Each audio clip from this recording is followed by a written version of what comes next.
નમસ્કાર, બુલેટિન સાથે હું છું શિવાની। નલિયામાં દુષ્કર્મ કેસ મામલે પિતા પુત્ર સહિત 3 આરોપીની ધરપકડ થઈ છે। દુષ્કર્મના આરોપસર વિનોદ ઉર્ફે બબાભાઈ, ચેતન ઠક્કર, નખત્રાણાના અશ્વિન ઠક્કરની મોડી રાત્રે પોલીસે ઝડપાડ્યા છે। આ સાથે દુષ્કર્મમાં સંડોવાયેલા અને બીજેપીમાંથી સસ્પેન્ડ કરાયેલા સભ્યો પોલીસ પકડથી દૂર છે। દુષ્કર્મમાં સંડોવાયેલા અને ભાજપમાંથી સસ્પેન્ડ કરાયેલા આરોપીઓ શાંતિ દેવજી સોલંકી, ગોવિંદ પારુમલાણી, અજીત રામવાણી, વસંત ભાનુશાળીનો સમાવેશ થાય છે। મહત્વનું છે કે નલિયામાં શર્મસાર કરનારી અને ચકચાર કરનારી સામસામે ઘટના સામે આવી છે, જેમાં નરાધમોએ યુવતી પર દુષ્કર્મ આચર્યું હતું। સામૂહિક દુષ્કર્મ મામલે પોલીસે 10 શખ્સો વિરુદ્ધ આરોપીની ફરિયાદ દાખલ કરી હતી। ચોંકાવનારી વિગત એ પણ સામે આવી છે કે આ સમગ્ર મામલે 40 થી વધુ યુવતીઓને દુષ્કર્મનો ભોગ બનાવવામાં આવી છે અને આ યુવતીઓને ફસાવવા માટે 65 જેટલા લોકોની એક ગેંગ બનેલી છે।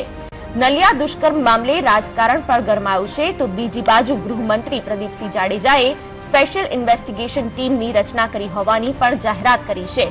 દુષ્કર્મ આચરનારાઓમાં અન્ય આરોપીઓ એટલે કે મુખ્ય સૂત્રધારો હજુ પણ પોલીસ પકડથી દૂર છે।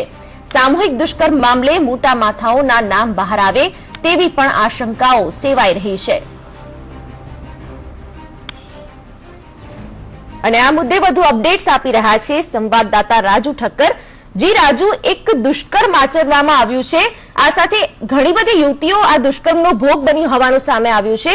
નામાંકિત લોકો અને રાજકારણીઓના નામ પણ સામે આવી રહ્યા છે। હાલના શું અપડેટ્સ મળી રહ્યા છે?